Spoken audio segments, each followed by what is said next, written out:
ගැමි නර්තනය, මෝල්ගස් රංගනය ඉදිරිපත් කිරීම දුලෙසා ආයතනය මගින්.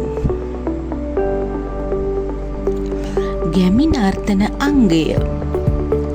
මෝල්ගස් නැටුම ගැමි ජීවිතයේ අත්දැකීම් නර්තනයට ගෙන එන විශේෂ අංගයකි.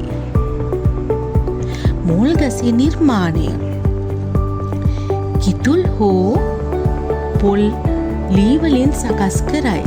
එක් කෙළවරක යකඩ වියල්ලක් සවිකර ඇත.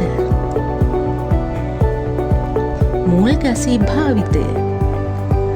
ගැමි නිවෙස් තුළ මුළුතැන්ගේ ධාන්‍ය කෙටීම වැනි කටයුතු සඳහා භාවිතා කළ උපකරණයකි මෝල්ගස සමග වංගෙඩිය.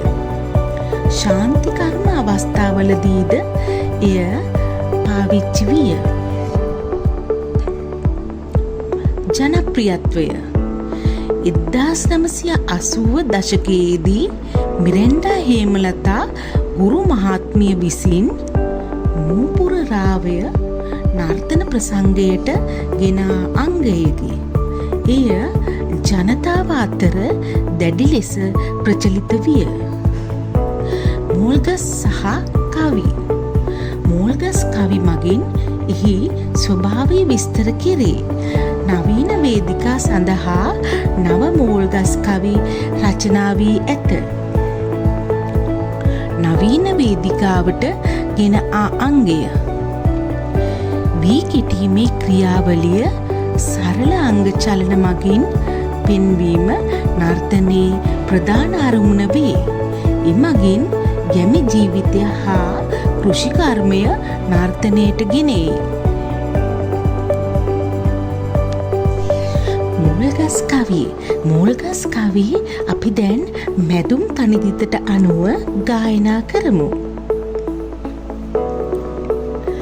රණේරුව සිවත රුවින්දිලේදෝ රණේ බරණ ගත වටසර සාදෝ රණේ ඔසරි පොට නිරිය තබාදෝ රණේ දෙකොන විලි මෝලගිනේදෝ. අපි දැන් මෝල්ගස් කවි මහත් අනිදිතට අනුව ගායනා කරමු.